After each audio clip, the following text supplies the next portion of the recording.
Fakasitrahana Jesosy, raisanao ny fisandratana mandrakizay fa mendrika ao anao zany Jesosy. Tsy mizatra misaotra anao zay satria anao miazona ny fiainanay Tompo. Sy inona moa zahay, zay dia fakifakin'olona Jesosy. Tao ny fotaky ny fahotany zay ny natsanganao Jesosy. Zay ny toy izao dia noho ny fahasoavanao Jesosy. Zay ny toy izao dia noho ny famindraponao Jesosy. Ianao niazona ny fiainanay hatramin'izay ka hatramin'izao Jesosy. Tsy afaka niriare mihitsy zay hoe zay mahavita ny fiainanay Jesosy. Fa androany zay dia resy lahatra tanteraka fa ianao no mahavita ny fiainanay Jesosy. Teo ampelantananao foana ny fiainanay, ary an'io dia mbola ampelantananao koa ny fiainanay Jesosy. Ary aminao avy dia mbola ampelantananao ny fiainanay Jesosy. androany maraina Jesosy tia avaozana indray ny fahaloran-tenanay tenenay fampilatananao ny fiainanay Jesosy. Halleluja. Tompo ianao no fiainako very ora lavitranao fianao no antony avelomako tsy nisy raha tsisy anao.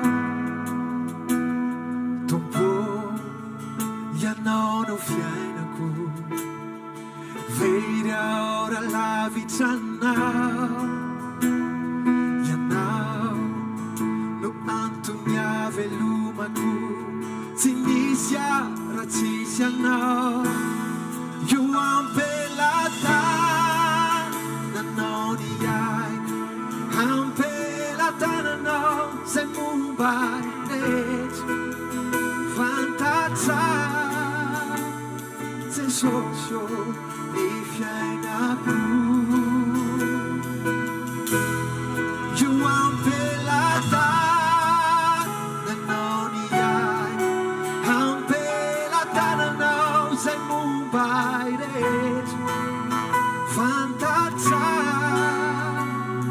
Jesosy izay mahasoa.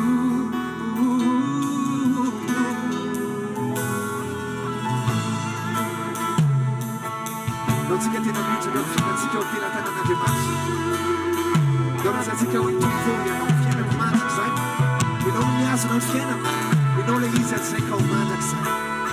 Atao dia fomba tanteraka izany. Lazao, tompo ianao ny fiainako. Ianao no fiainako very aho lazao misy ianao no antony fahavelomana.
Ampelantananao Jesosy momba ny amanontolo Jesosy. Ianao milaza fa izay manana ny zanaka dia manana ny fiainana mandrakizay. Izay manana ny zanaka dia manana ny fanan'Andriamanitra ao anatiny. Androany izay Tompo dia mangataka aminao indray androany.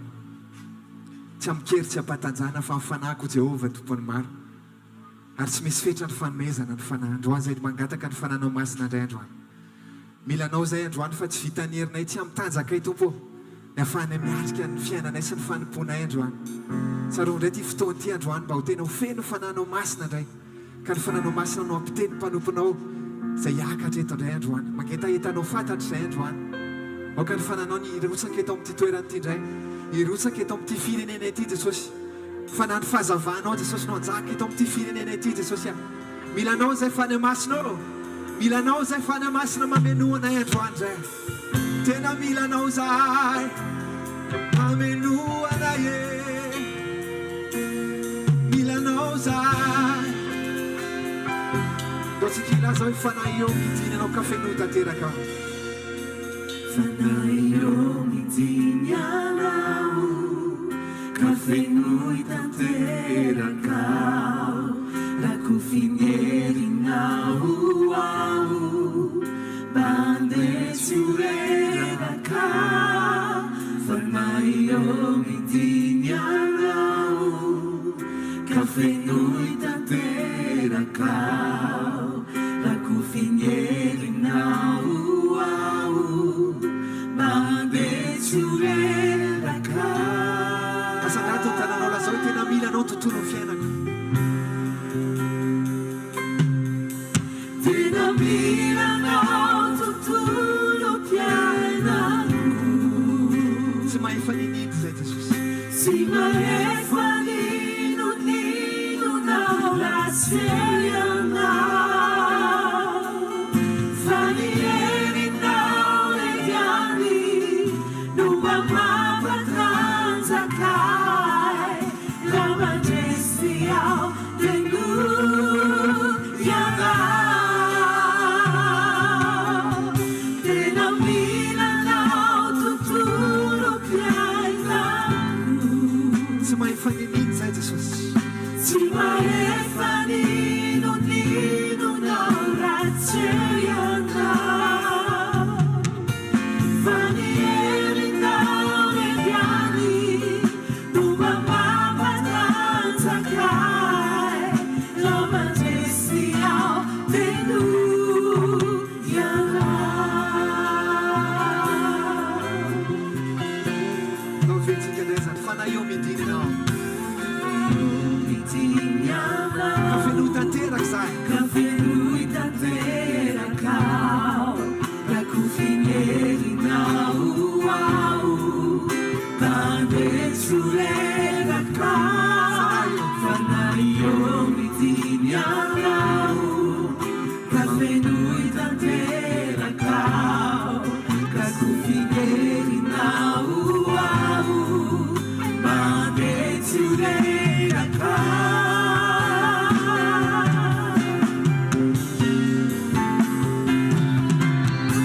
tena milanao tontolo fiainako tsy mahefa ninina tsy mahefa ninonao raserianao fa ny herinao lehiany no mampatanjakay la mandresy ao tengoianao tena milanao tontolo fiainako tsy mahefa ninonao raserianao fa ny herinao lehiany no mampatanjakay la mandresy ao tengoianao Pessoal de noite não mandesse só Jesús semana que será gente que não faz só mesa bonita não Jesus essa família bonita foi tudo por esse pasaca daí não só da família mais uma fafia não eu fiana de manda que sai mana de semana não manda que sai de socio se estua não não ovo pasaca de estupro de manda que sai olha classic tem na mina não tudo bem na preciosa hey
Zay fa tena hoe tianay miaraka aminao Jesosy, tianay miaraka aminao Jesosy. Zay dia fa no miteny fa raha misy olona dia olom-baovao izy eo amin'ny Kristy Jesosy, zay tsy manaraka an'izao tontolo izao fa zay dia miaraka aminao Jesosy. Lazainay zany androany fa tena hoe tianay miaraka aminao Jesosy. Halleluja.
Tsorety moa za zany fa novain'Andriamanitra ny toetrako rehetrarehetra mihitsy novoain'Andriamanitra, toetrako rehetrarehetra mihitsy novoain'Andriamanitra. Teo amin'ny fitonjahan-teny tena ratsy toetra be mihitsy tena farak'izay ratsy toetra raha misy ny ratsy toetra dia za tena ratsy toetra fa novain'i Jesosy vain'i Jesosy tena dia tao anatin'ny fijangajangana koa moa zany fa novain'i Jesosy dia olombavao satria nangataka taminy dia ho olombavao amin'izao tena olombavao dia za marary fo za moa zany mihaino an'ireny toroteny pastera zao pasterany Rodolphe mihaino an'ireny foana ao ampiasana dia mihaino an'ireny foana dia manova be anazy zany isan'andro mihaino an'ireny foana dia tena novain'i Jesosy mitoetrako dia eo amin'ilay fo moa zany za marary fo dia mivavaka tamin'Andriamanitra hoe sitrahanao Jesosy io sitrahanao Jesosy dia vavaka dia foko moa zany tena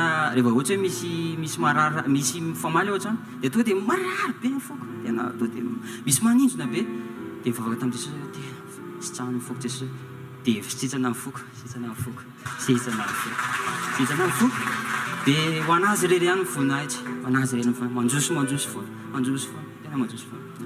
Zay tiaka mafan Jesosy ny amin'ny fanasitranana retim-po sy ny amin'ny fanafahana atao anaty fahazaran-dratsy sy ny toetra ratsy. Halleluja. Ny sainy tsy hamerina ny voninahitra ny amin'i Jesosy sy miverina miaraka amin'ny fijoroana. Rehefa andeha nanao asa fitoriana tany Tamatavy izay, rehefa départ teto izay dia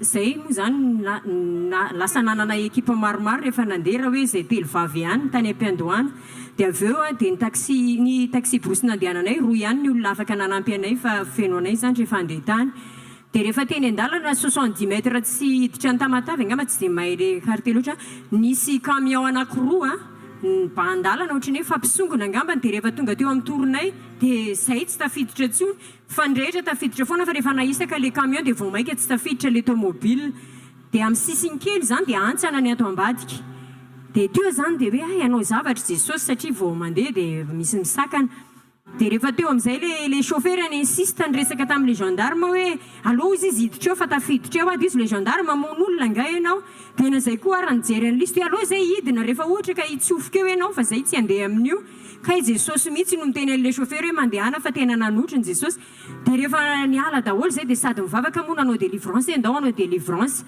nialy zay dia ny olona teo zany niteny taraiky eto mandra-parainareo androany rehefa nandeha le chauffeur andrisika tafavoaka le chauffeur gaga daholo zay rehetrarehetra teo dia name voninahitra misaotra Jesosy le olona niaraka taminay moa vao niala tany zay dia tsara vavaka niaraka tamin'ny reto mpanompon'Andriamanitra reto izy le olona leo zay menatra an Jesosy zay indray no niteny hoe zay hiala fa zay matahotra tonga tamin'ny mifona tamin'izay mifona Jesosy tamin'ny tsy fahatokina fa tena hoe Jesosy nanotrina dia rehefa tonga tany indray premier jour nanaovana asa tao amin'ny alohan'ny hiditra ny Tamatavy dia misy ny olona resy lahatra fa vao tonga tao dia nihetsika ny demoniaka tonga dia nanodidina anay ndanonareo mandeha miverina fa sekta tsy mila makaty aminay aty nikorontan'le olona daholo ny taxifone zay zavatra plaky teny raisy ny hazo ny tolakatsaka nitorahany anay fa zao hoe nijoro foana zay ho an Jesosy dia rehefa ny deuxième jour tonga ambody bonara nanampy anay dia tena hoe betsaka ny ekipa fa ny tena hoe voninahitra ho an Jesosy dia ny famonjena fanan'olona satria be dia be ny olona niantso nanao retour avy eo hoe aiza le fotoam-bavaka zay mba mila vangina ty an-trano ny fotoana mofo fa dia napetraka tamin'ny paster Xavier hoe paster Xavier no nandray an'le olona rehetra niantso sy le hoe ny amin'ny famanginan'ny olona any dia tena hoe voninahitra ho an Jesosy fa fantsona fotsiny zay fa izy ny tena niasa efa renay hoe niasa izy talohany natongavana tany dia mankasitraka ho an'ny rehetra nanampy tamin'ny-bavaka indrindrindrindra sy tamin'izay rehetra nanoana tamin'ny fandehananay tany dia voninahitra ho an Jesosy rery antoto nao tsika hitsangana ndao amerina ny voninahitra any amin'i Jesosy ny amin'ireo vokatra tany amin'ny fahatratsinanana ny amin'ny fiovampo ny amin'ny fanasitranana retim-po ny amin'ny fiovantoetra sandrato ny tananao dia isory Jesosy raha amin'ny anaran'i Jesosy mankasitraka anao zay misaotra raha eo manome voninahitra anao zay misaotra Jesosy ny amin'ny teny zay alefanao misaotra ny amin'ny fanasitranana ao ambadiky ny teny misaotra ny amin'ny fiovampo ao ambadiky ny teny misaotra ny amin'ny fahazaran-dratsy afaka ao ambadiky ny teny misaotra Jesosy fa ianao no manafaka raha ny zanaka ozy izy ianao no manafaka dia ho afaka tokoa. Misaotra ray amin'ny anaran'i Jesosy ihany koa ny amin'ny vokatra tany amin'ny faritra Atsinanana. Misaotra Jesosy fa raha nandeha nitory ny filazantsara tany ny ekipa dia no hamarinonao tamin'ny vokatra izany. Misaotra fa ianao manamarina ny teny. Misaotra ny amin'ny fisian'ireo olona ireo sy ny zavatra apetraka ao anatiny Jesosy ary misaotra ny amin'ny fiarovana ny fitantananao ny dian'izy ireo tany amin'ny faritra Atsinanana iny. Ray amin'ny anaran'i Jesosy mankasitraka sady ny amin'ny fitehirizana ny vokatra izany amin'ny faritra Atsinanana iny Jesosy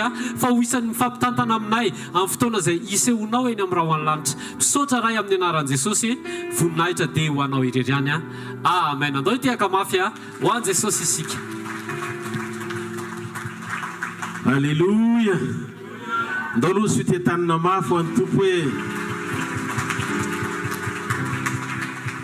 voalohany dia manome mandefa ny teny fisaorana ho antsika ny amin'ny fanohanana tamin'ny amam-bavaka tamin'ny mission tany la réunion fa dia tena deraina ny tompo na tamin'ny vokatra na tamin'ny teny ny fanoloran-tena sy ny asa rehetra ho an'ilay mitoetra amin'ny seza fiandrianana mandrakizay ny voninahitra ao fofany amin'ny lanitra ny tanao dia misaora azy amin'ny fonao manontolo tiaka sitraka sy anome voninahitra anao zay Jesosy. Ty asy ty tsy an'olombelona tsy misy olona manana traikefa amin'ny fanompony izany eto na ray ary fa isak'izay mandeha zay dia mifankahita aminao foana miasa manatanteraka ny sitraponao amin'ny alalan'izay zavatra rehetra izay ampanovinao ny mpanomponao na iza olona ampiasainao dia tsy no zay olony zay fa no ny hery ny anaranao no ny hery ny teninao no ny fiasa amin'ny fanahy masinao ray sy ny voninahitra ho anao rery ihany Andriamanitra mandrakizay azy izay nomena voninahitra fa ny anaranao rery. Matsiaro ny Paoly apôstôly any teny hoe tsy Paoly ny voaomby teo amin'ny azo fijaliana ho anareo tsy amin'ny anaran'ny Paoly nanaovana batisa anareo fa amin'ny anaran'ilay lehilahy anankiray sady Andriamanitra tonga nofo naka ny endriky ny olona amonjy ny olona tao hoe Jesosy avy any Nazareta. Aoka ho azy rery ilay mendrika hitoetra amin'ny seza fiandrianana mandrakizay ny voninahitra ny amin'ny zavatra rehetra na mikasika na amin'ny famangina na amin'ny fananganana amin'ny fanovam-piainana amin'ny lafiny rehetra ho anao rery Jesosy. Raiso fa mendrika anao hatramin'ny taloha indrindra ankehitriny ary mandrakizay amen. Ani Jesosy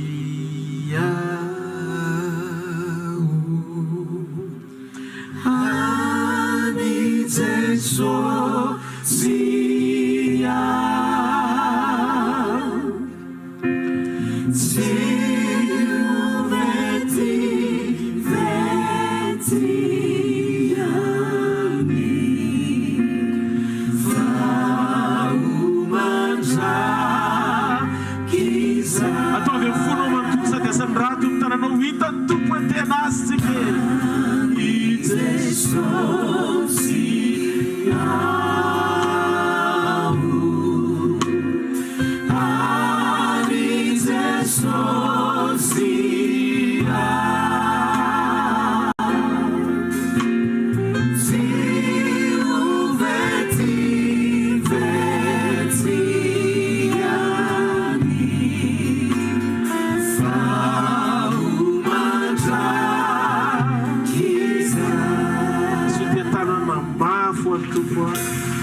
miarabantsika tsy raha avy indray tonga soeto amin'ny fanatrehan'Andriamanitra mino fanonteny fiainana rehetra izay ho zarainy eto dia aina ho an'izay mahazo azy ary fahasalamana ho an'ny nofo rehetra indray.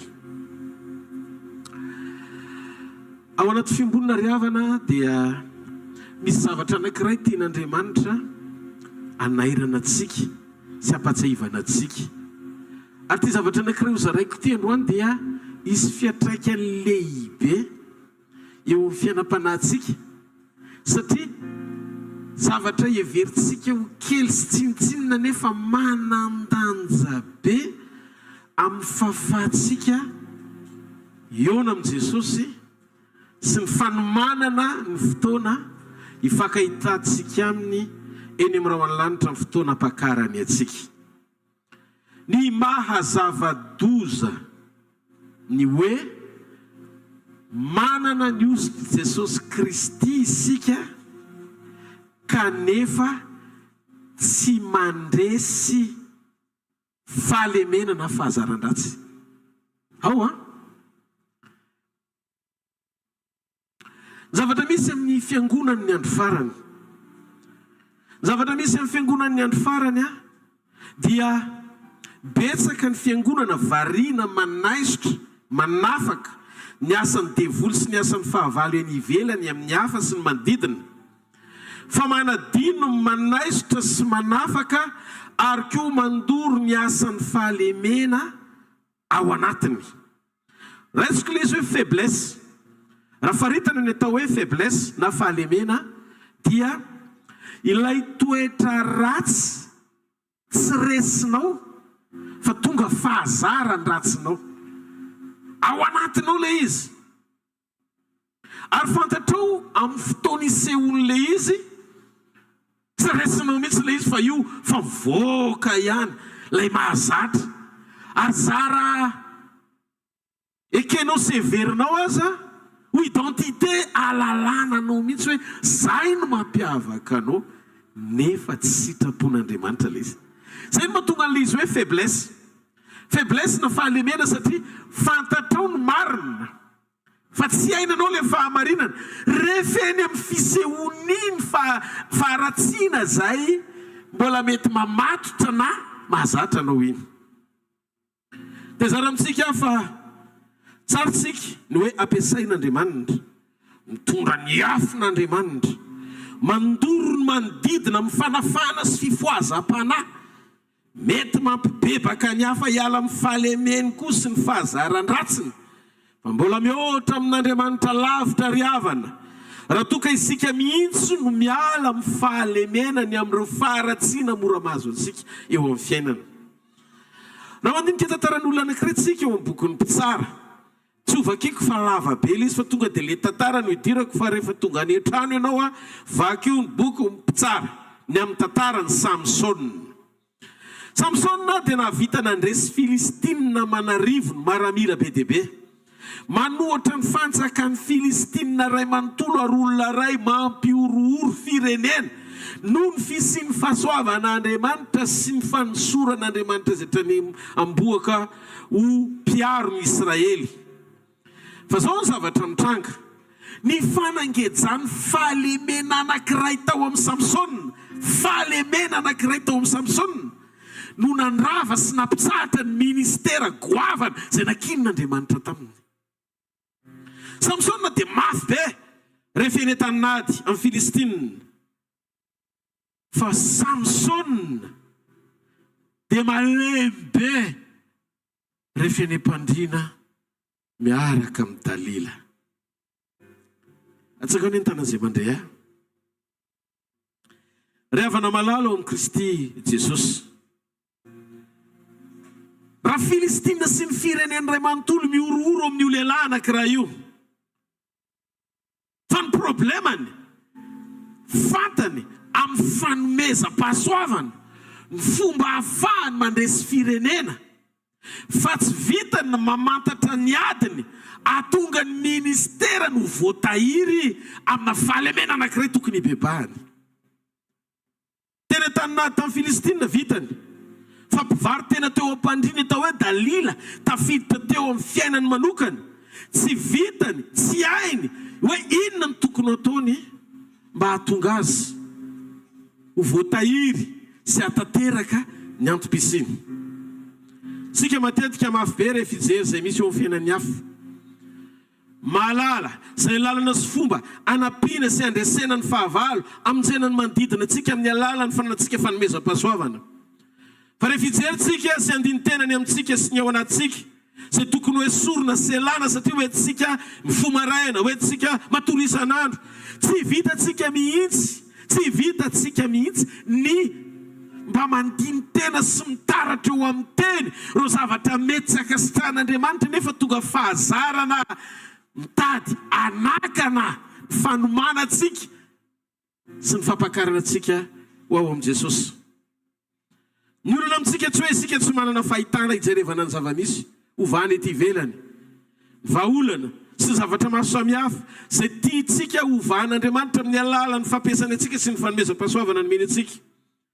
Fa ny zavatra rehetra hitantsika dia ny zavatra mitranga ety ivelany, ny zavatra rehetra mitranga tokony vahana eo amin'ny hafa.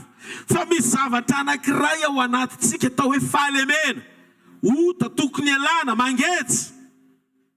Matetika ireny tsy vitantsika ary tsy haintsika mangataka amin'Andriamanitra mba hatonga an'izay fahazarana izay ho ankalaitsika sy toetra ao anatintsika intsony, satria io ny vesatra sakana mety anakana anao ratsy sakananao meloha.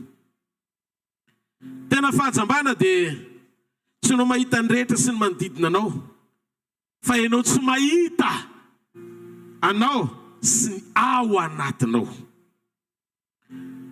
Samsona feno hery fa tsy mahita ny fahavalo tonga manafika azy ao mpandriny ao anatiny isanandro. Sainy fa feno ny rehetra nylaina avy amin'Andriamanitra andresainy ny fahavalo eny ivelany, fa diso ravany anjara voatendry ny vokatry ny tsy fitandremany tamin'ny asan'ny fahavalo nandavo azy tamin'ny fahalemena teo amin'ny nofony. Zara ivavaka ao anao androany amin'ny alalan'izao fitopahatsiarovana ny fiombona latabatra amin'ny tompo izao ry havana. Ny vavaka anao dia zao, osokafan'Andriamanitra ny masom-panahinao tsy hanamaivana ny fanoloran-tenanao ho latsa-danja amin'izay fanomezam-pahasoavana ny raisinao avy aminy, ka tonga anao isaina fa mety ny ataonao ary afinao ambadiky le fahalemena ianao satria mbola ampiasain'Andriamanitra mandrakandroany. Romana 4:19 ny apôstôly Paoly dia nanambara tamin'ny rahalahy tany Roma. Ozy izy, koa amin'izany mangataka aminareo ary rahalahy noho ny famindram-pon'Andriamanitra. Fa maninona izy no miteny an'izany hoe mangataka noho ny famindram-pony, misy tsy mety tokony hovahana eo amin'ireo rahalahy izay ampiasain'Andriamanitra.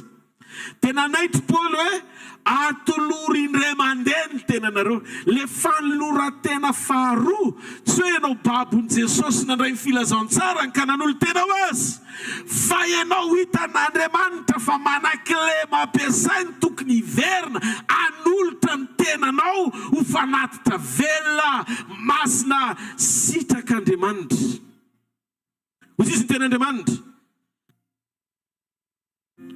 fa fanimpom-panahy na fiankofana mety ataonareo zany. Mba fantatrareo ve amin'izao fa ny olana amin'ny olom-boafitsy sy ny mpanompon'Andriamanitra betsaka, dia betsaka ny misahirana amin'ny hevitra ny hafa, sahirana amin'ny asa fanimpony, fa tsy ampy ny tena. Tsy ampy ny tena eo ampanaovana ny asan'Andriamanitra. Ny fifantohana sy fanadinona ny fanoloran-tenanao eo anatren'Andriamanitra dia mahatonga anao variana ho ampiasaina amin'ny afina ao ambadiky ny fanamarina tena fotsiny ihany.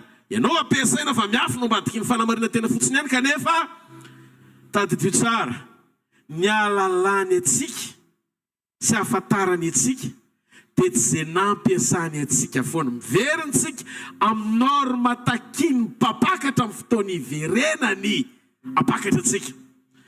Tsy izay rehetra manao amika tobokotoboko nitry ny fanjakany lanitra, fa izay manao ny sitrapony raiko izay ny an-danitra. Maro amin'izany ny teny hoe tsy efa namoaka demin'ny tamin'ny anaranao va zahay, tsy efa naminany tamin'ny anaranao va zahay, tsy efa nanao asa lehibe tamin'ny anaranao va zahay. Fa o Jesosy, tsy fantatro akory ianareo, miala amiko ianareo mpanao meloka. Ny alalany Jesosy atsika, tsy isika tonga ao anaty fivoriana mangetaheta no ampiasain'Andriamanitra, fa isika mitondra ny fotsika eo amin'ny fanatrehany mba hahatonga tsika ho fantany fa tafatoetra ao amin'ny sitrapony. Misy dika ny Andriamanitra matoa tonga nofona neo ny endriky ny olona tanteraka mendriky ny ho ampakarina. Nanavotany atsika tsy hahatonga atsika olom-baovao iaina ao anaty fatorana sy fahotana, fa ny hanafatsika ny Kristy mba hananatsika antoka ny fiainam-piovantsika ho araka ny sitrapony. Enoy, mbola mety tsy tanteraka ianao androany tsy maninona fa aza manao fanahinina miaina sy mitoetra ao anaty fahalemena fantatrao fa tokony elana. Fa Andriamanitra mahita fa ninona tsy fatanterahanao. Ny famirapon'Andriamanitra afaka andrakitra anao par sa grâce noho ny fahasoavany. Fa rehefa fantatra hoe misy tsy mety sy mavesatra tokony hosorona ao anatinao, manekele teny mpahamarina ho tarafin'le teny dia mela amin'izany dia mandrosoa. Zay ota tsy fantatrao nefa mbola mety iainanao dia amin'ny rano fo aminao. Fa zay nampahalalana ianao fa tila izy arak'le teny zaraina dia mila manapa-kevitra miandroso ianao. Zay vao hifankahita amin'i Jesosy. Nisy olona eto androany tsy fantatro nareo hoe tsy mahita ny Isaia mpaminany. Isaia nefa naminany tamin'ny Israely, nanomboka tamin'ny Isaia toko 1, Isaia toko 2, Isaia toko 7, Isaia toko 4, Isaia toko 5, efa naminany tamin'ny Israely Isaia. Fa rehefa niseho ny voninahitran'Andriamanitra nidina teo amin'ny fiainany ao amin'ny toko 4, teo izy vao nahita hoe firenena malotomolotra, olona malotomolotra. Efa niasa sy naminanao ny Israely foana Isaia. Fa rehefa tonga teo amin'ny Isaia toko 4, jereo fa rehefa nidina ny voninahitran'Andriamanitra dia jereo fa hitan'ny Isaia fa malotomolotra izy. Ho anao mandritry ny fotoana ampiasan'Andriamanitra anao, so dia mialoka ao ambadiky ny fampiasan'Andriamanitra fotsiny. Efa mba nisaininao ve hoe hipiry ianao ny malotomolotra? Tena sarobidy ho antsika eo am-panompona ny fisokafan'ny masom-panahintsika, ahita ny fahalementsika ho tamahazatra antsika mihoatra noho ny fahitantsika zay tokony ho afahany eny amin'ny hafa, zay antony mpisina ilan'Andriamanitra antsika ho an'ny hafa. Tena hitranao ary havana fa misy karazany voninahitr'Andriamanitra midina eo amin'ny fiainanao, tokony hanokatra ny masom-panahinao alala zay herim-paharatsiana mbola mihazona anao amina fahazarany ratsy atao hoe fahalemena. Eo amin'ny fiainantsika amin'i Jesosy dia tiantsika hijery ny momba antsika ho tarafiny teny mizaha toetra antsika ao anaty alalantsika. Reo karazan-javatra na fahalemena mbola mora andavon'ny devoly antsika atao hoe seza fiandrianan'ny Satana miafina mila toerintsika. Mila toerintsika. Toerintsika tsy amin'ny ezaka hoe isika no hiady mba hanohatra ny ota. Fa isika manaiky ny teny mba hahafahan'ny fanamasina midelivre antsika na manafaka antsika. Tandremo manompo ao anaty fahajambahana tsy mijery sy mahita ny mombanao manokana amin'izay zavatra tokony hialana sy hoentina mambavaka. Fantaro ao amin'ny teny izay toriana, reo zava-miafina mbola mangeja sy matory ao anatinao, tolome tsara velatsia ohatry ny akomokotrika todo ratsy lamokany, fa tsy malala ny tokony ataony. Fa za te hiteny aminao androany, Petera tratra an'io problème io. Petera voan'io foana matetika, satria Petera matoky tena sy fomba fijery momba azy. Azazatra manome noty tsara ny fiainanao foana isan'andro hoe mety ianao miangavy fa tsy ova mihitsy ianao raha zay ny fotom-pisainanao. Mandoa mianatra sy mitaratra ao amin'ny teny, ny fahamarina tokony hanitsinanao satria mamita teny ianao raha iverin'i Jesosy. Raha izany ny fomba fiainantsika eo am-panompona, hamita tenysika raha iverin'i Jesosy. Tarafo ao amin'ny teny ny fahamarinana, iainantsika fiainam-piovana, alalantsika ny momba antsika zay tsy mety tokony mbola hongotana ao anatsika nefa tonga fahazarana. Raha tsy mety ny ray mandeha na indroa le ota naverinao dia azo lazaina hoe zavatra tsy mety zany nataonao fa mila mibebaka ianao. Fa raha fiainana tsy tsapanao tsony fa manomboka tena miverimberina matetika, tsy hoe tsy mety tsony ny fiantsoana azy fa lasa fahazarana. Ary rehefa tonga fahazarana izy dia mamono ny fanahy, satria ny feo amin'ny fieritreretanao ny feo amin'ny fanahinao. Lasa miaina ao anaty eritreritra maty ianao, manota nefa tena maro tena miafina ao ambadiky ny fampiasan'Andriamanitra sy ny maha-kristianina anao fotsiny. Fotoana izao amoahan'Andriamanitra ireo vesatra miafina ao anaty mba ialana sy ho vonoana ary ho dora ny fanahy masina amin'izay. Petera hoy iaho teo andray baiboly angekaingana ihany aomiliko atoko 4 nandiny faraiky amin'ny 3 ka hatramin'ny andiny fefatra amin'ny 3 aroy ny tompo ry Simona indro satana efa nilofony tady anareo kororoy ny tony vary nefa sa mangataka anao mba tsy ho levona ny finonao ary rehefa mibebaka ianao dia ampaherezo ny rahalanao. Inona ny navalon'ny Petera? Arô izy tamin'ny tompoko vonona naraka anao na ho any an-tranomaizina na dia ho any amin'ny fahafatesana azy. Tsika Jesosy nijery azy. Petera misy ny tsy hitanao fa hitako. Misy ny matory eo anatinao fofoazoko mba ho fantatrao.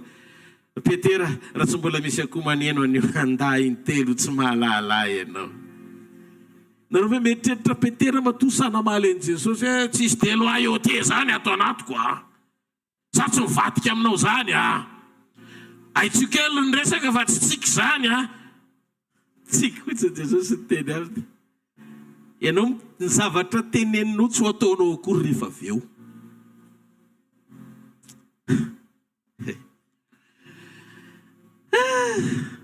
Petera nilaza ny momba azy ho tsy misy petina fa Jesosy nahita zavatra fa mifanohitra tamin'izay nilazay miafina tao anatiny. Masonareo ve zany zavatra zany? Misy zavatra miafina ao anatinao. Io no antony ty fandraisana amin'ny fanasan'ny tompo ty. Androany ho siblen'ny tenin'Andriamanitra izay miafina ratsy ao anatinao. Ary ho faratsiana miafina io rehefa mivoaka dia ho fafan'Andriamanitra ohatrany tsy teo amin'izay io. Fa mila anao aloha ny anjarany teny manampy anao hamoaka azy. Fa raha vao tafavoaka ilay izy tonga dia miharihary eo amin'ny écran. Eo amin'ny écran ny fianam-panahinao eo tonga dia hitanao be mihitsy satria tahaka mijery fitaratra tsika eo amin'ny teny. Dia jereny le teny sy tarafiny le teny le miafina. Ohatrany tamin'ny Petera teto tsy fantatry Petera mihitsy raha tsy teo ny teny tonga nofo atao hoe Jesosy ny taratra. Ny masony teny dia miskane na mamantatra zavatra lalany anatin'ny olona. Ny olona te ho tsara daholo. Ary matoa ianao zany te ho tsara ny finoana tamin'ny fahatsarany ianao. Matoa ianao te ho tsara ny finoana tamin'ny fahatsarana. Zay mahatonga anao manamary tena satria fantatrao fa tsy mety ny nataonao. Fa dia solaranao anatin'ny fanamarina teny ianao satria sy natao anao ny fanamarinana ianao satria ianao ary mbola voagetsa ao anatin'ilay izy. Mila mpamonjy ianao mba tonga le marina sady tanteraka mampahafantatra anao ao amin'ny teny. Skaneny fantariny lalina ao anatinao dia avoaka ny Petera. Tsy zany zavatra teneninao zany ny zavatra hitako.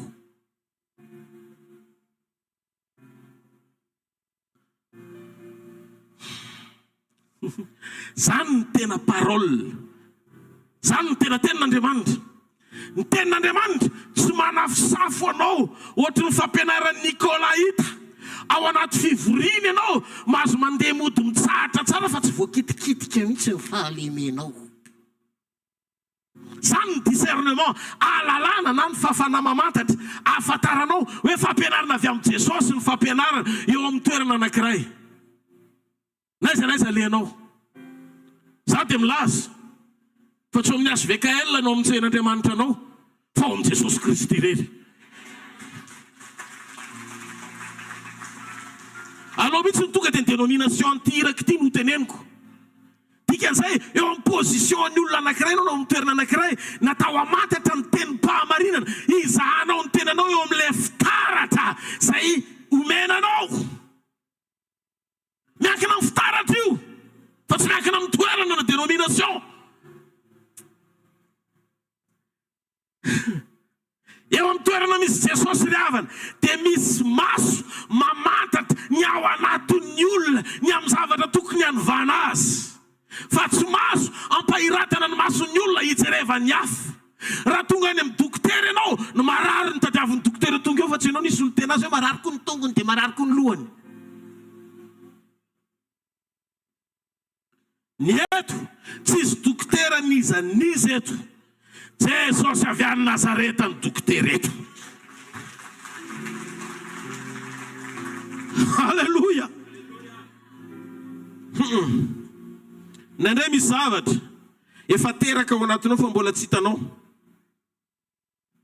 mivavaka isokatra ny masom-panahinao amin'izany, satria ireo karazam-paly palemena rehetra mbola miafina ao anatinao teo azavain-teny androany amin'ny alalan'ny fanamasina mba hahafahanao mibebaka tsara amin'izay.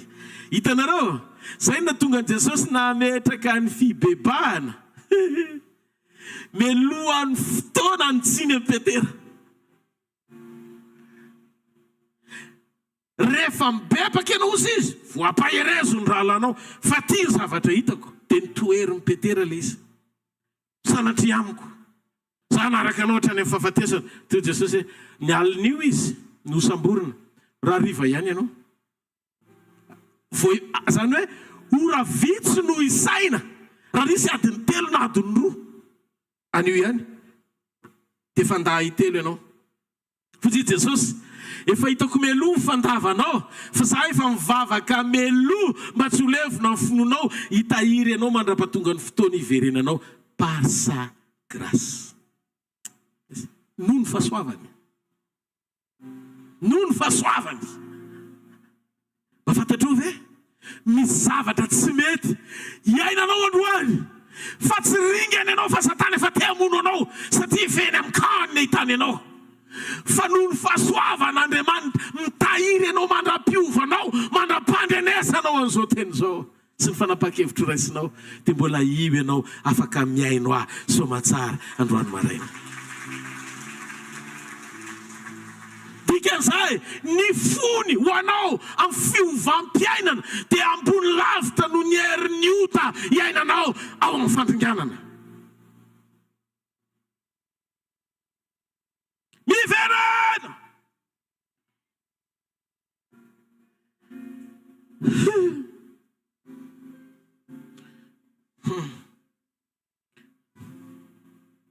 Nataony sy nomeny ny teny dia nampy anao ny fanahy masina mba hahafahanao mibebaka. Verina kely tsika mitantarany Samsona, fa na dia olom-bo fidy azy izy dia tsy afaka nanaisotra ny fahalemeny tsy tao aminy ny herim-panosorana goavana nananany. Magaga fa anisan'ny olom-bo ositra tamin'ny testamenta taloha goavana be Samsona, olona ray natahorana firenena. Hitanareo ve zany? Andriamanitra zany tsy mijery isa zany, fa ianao rery dia ampiasainy tenao mahery vaika be amina firenena ray rehefa mety ianao. Azonareo ve izy? Zay no mahatonga antsika tsy ravoravo ny maso misokatra mahita nisan'ny olona izy, fa tsy maninona fa zay miainao any ambadimbadika amin'ny touché nakasian'Andriamanitra ny zava-dehibe, fa tsy tonga présent manatrika ianao.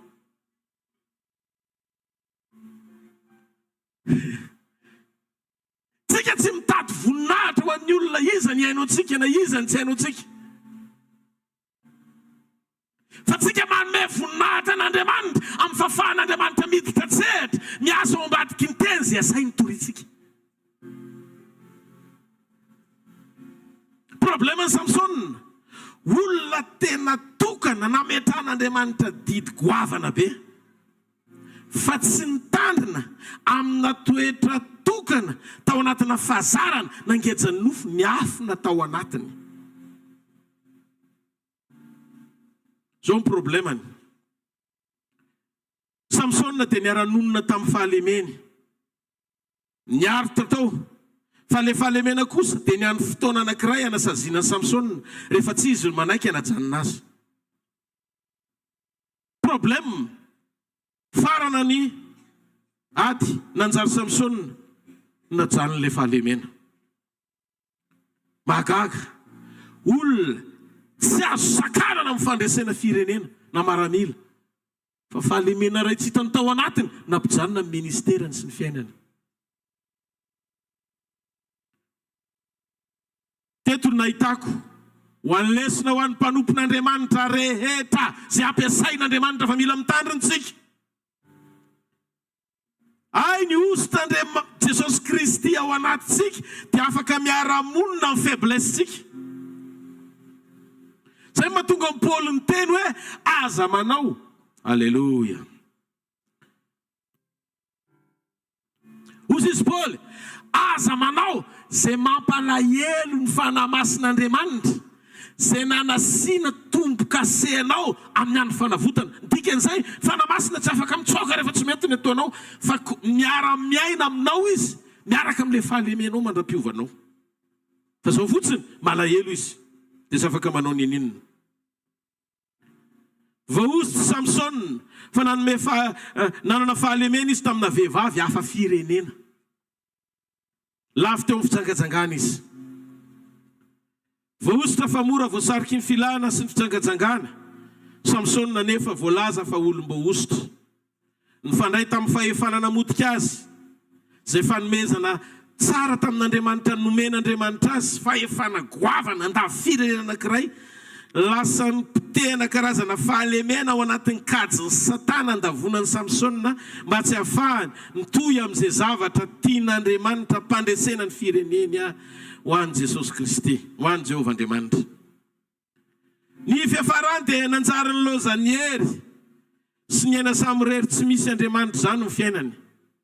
Tadio fa manova toetra ny fananana ositra Andriamanitra ao anaty, rehefa tsy nieloava ny toe-panahy atao hoe fanetretena. Satria ny fireharehana dia mitoetra ao anatinao rehefa hitanao ny lanjan'ny fanomezany noho ny fanatrehany. Enoy!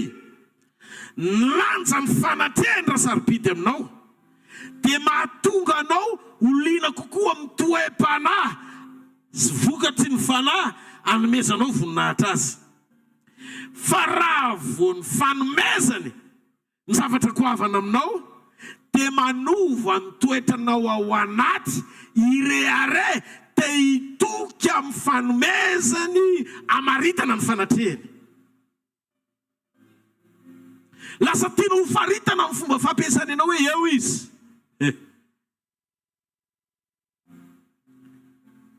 Dia ampianatra antsika Andriamanitra ny fahafenoriny ny herin'Andriamanitra dia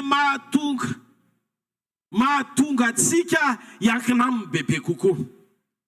Fa teto Samsona nandray lesona. Rehefa babo ny fahavalony izy ka niala ny heriny, ny tsiry ny fahavalo ny voamasony. Lasa jamby izy.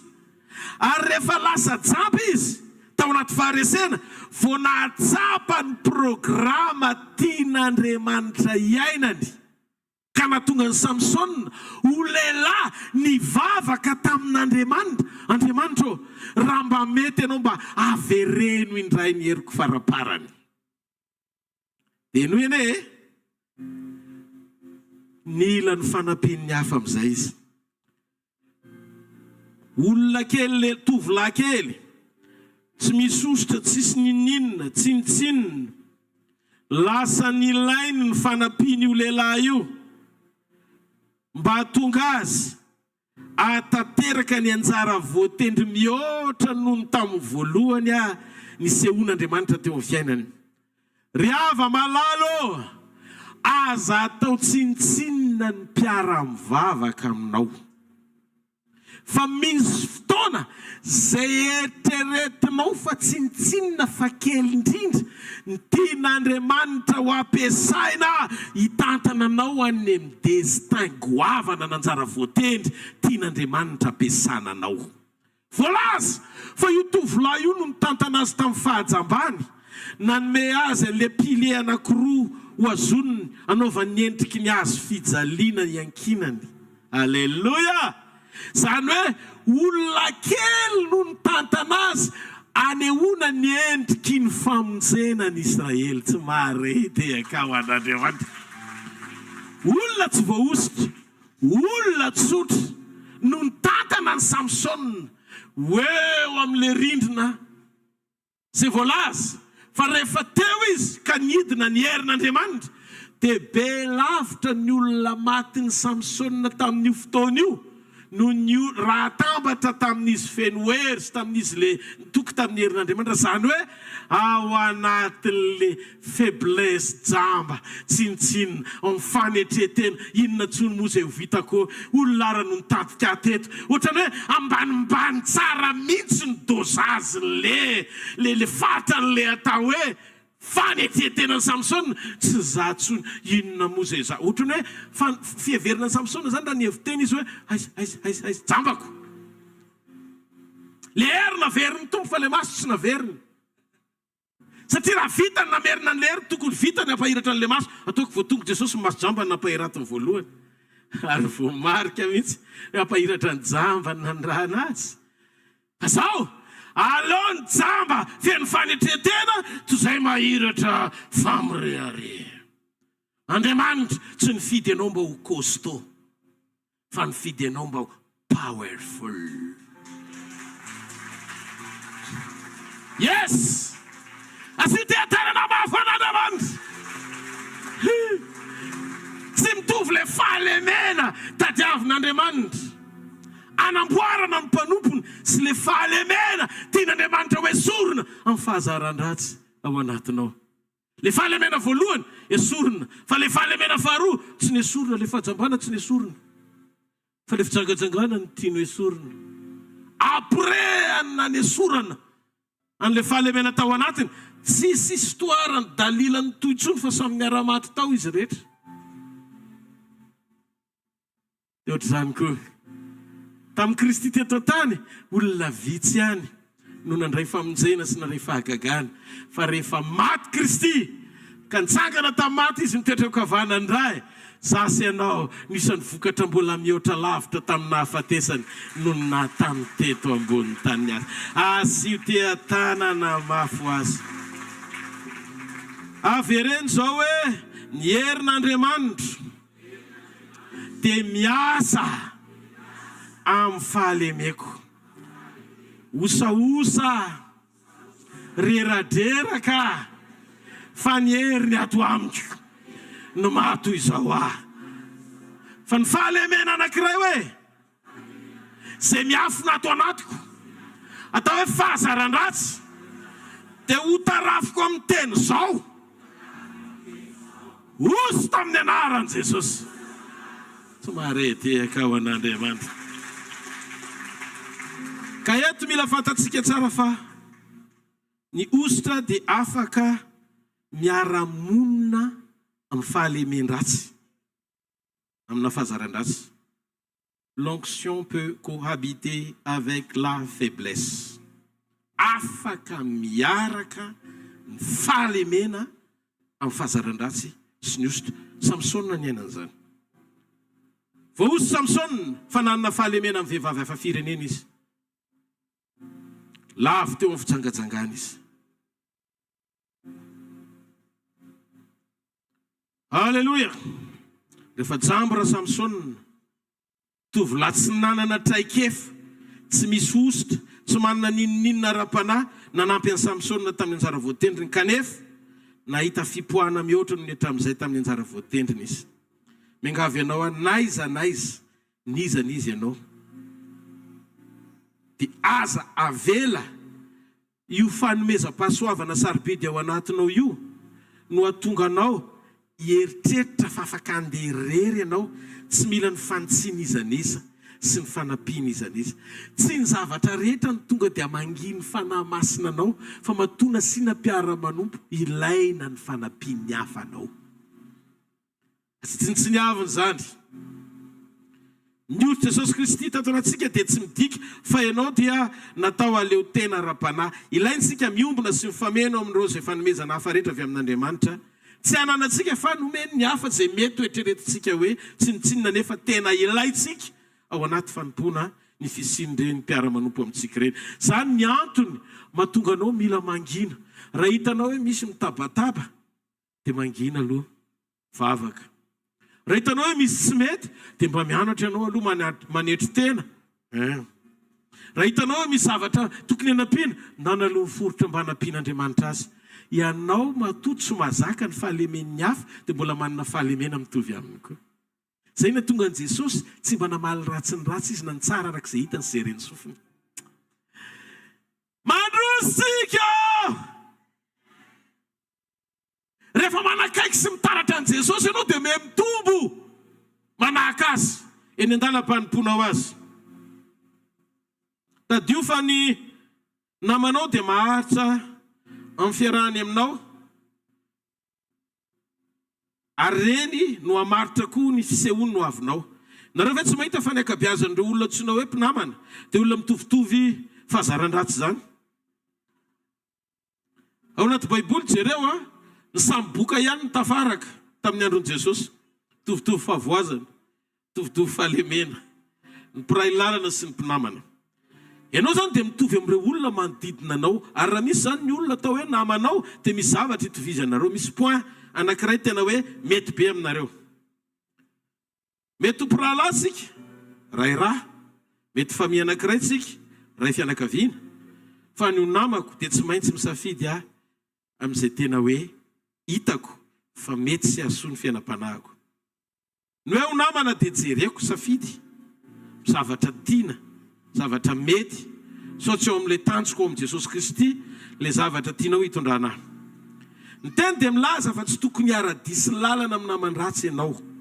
Tsy maintsy tafiditra sy findrany zany ianao, na dia rôle be sy manana ny fahamarinana aza arakaraky ny fampitakosenanareo maharitra.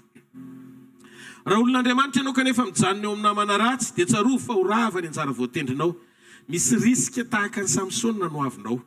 Inona moa ny atao hoe faiblesse na fahalemena na fahazaran-dratsy? Ny fahalemena dia domaine na tontolo anankiray ao anatinao tsy voametirizenao na voafehinao. Tsy mety le izy, tontolo ratsy le izy ao anaty, toetra ratsy le izy, fa matory kanefa tsy voafehinao. Rehefa mitaka le zavatra ohatrohatrizay dia io ianao fa tsatsa. Ozy lera lantsoro vavolombelona teto. Asio te-tanina mafy ho anazy fa izy afaka. Afaka izy. Ary reny vavolombelona reny koa no midika fa ianao koa manomboka androany vity ty teny ty. Afaka ianao! Amen!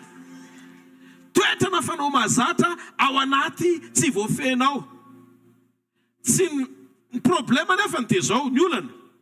Tsy hoe le fahalemena tsy te hiala, fa manapaka le fahalemena rehefa ekenao an-tsafidy. Tsy maninona, mety efa fahazarana le izy androany, fa raha mbola isan'ny velona ianao dia misy antenaina. Mety le zavatra mbola eo amin'ilay dingana hoe tsy nety le izy,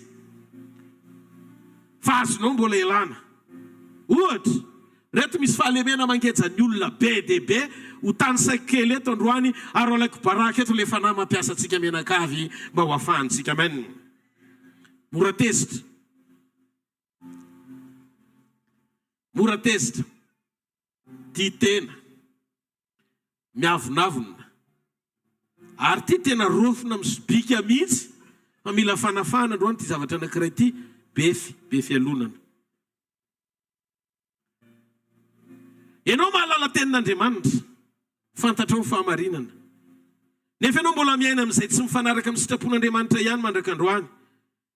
Tsy voafehy ao amin'ilay teny renao ve le problème tokony hovany ao amin'ny fiainanao, sa ny safidinao mihitsy ny manapa-kevitra tsy hampandroso an'ilay teny mba ahafahan'Andriamanitra miasa manafaka anao?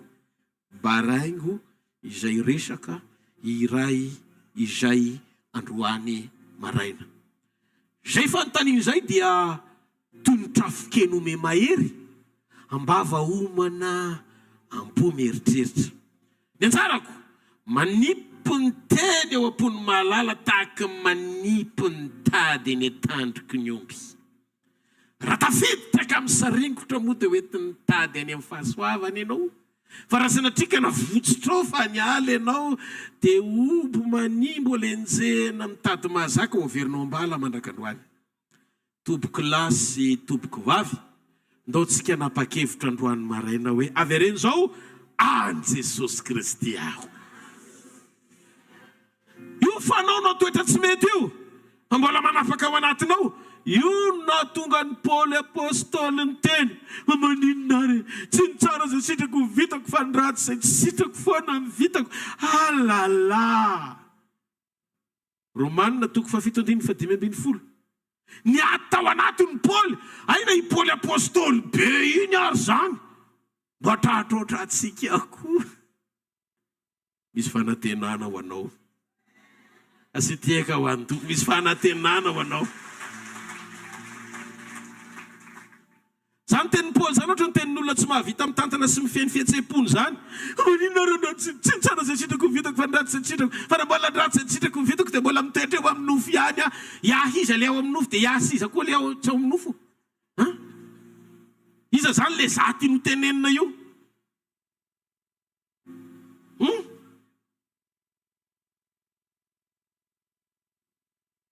io zany le mitantana sy mifeny fihetseha-pony le ao anaty tsy voafe niady sy fanoerana nisy ara-panahy eo amin'ny nofo tsy voafe dia tsy io no antsoina hoe fahalemena ny faiblesse dia teboka anankiray na ny fahalemena dia teboka iray misokatra ahatonga amin'ny fiainam-panahinao azo satana kororoana satria ota tsy mibebanao fa irika afahany miditra eo amin'ny fiainanao fa seza fiandrianana aza mampatahotra moa pastera eno iary mitevoly tsy makafanahinao amin'ny zavatra tsy mampahalemenao zany miasa ny arymaizina midingana hita ny toeranao ao anatin'io fahalemena sy fahazaran-dratsy io mijery ny devoly eo inona ny karazana fahalemena mbola misy azo ny toerana eo amin'ny fiainanao jery ny samsona ny devoly nanao étude ianao manao étude biblika izy manao étude satanika mianao avy anareo aiza ny ahafahany mandava aiza ny ahafahany manakana dia hita fatao ny fitiavana vehivavy hafa firenena nalefa ny devoly amin'izay dalila teosy izy ny devoly dalila diansame alezimba sela ale matorse dalila manaraka ny samsona nakaiky izy jereny mihitsy amin'ny écran hoe aiza ny avoazako an'ity satria tiako no miseho mafy eto hitany amin'izay ty vehivavy filistina vo nyteneniny dada sy neny tao an-trano hoe aza manambady olona hafa firenena ianao fa hanimba amin'ny fanoloran-tenanao io filistinina io ny afilistinina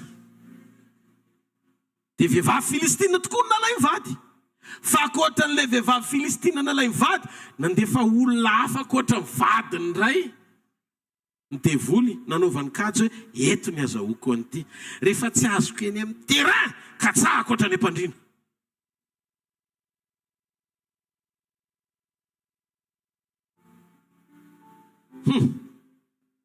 ianao adala amin'ny vehivavy sahala amin'izao iry ohatrohatry tiany critera dia tia hiteny aminao ny devoly dia nomeanao zay faniriny fonao eo amin'ny nofo fa ny fiainanao fotsiny kororoany ireo endrika fahalemena tsy resinao dia lasa fakapanahy idirany devoly eo amin'ny fiainanao avereno tandremo fahalemena tsy resy io fa io no lasa fakapanahy hoe idirany devoly eo amin'ny fiainanao noho izany androany hoe fahalemena fahazaran-dratsy miala amin'ny anaran'i Jesosy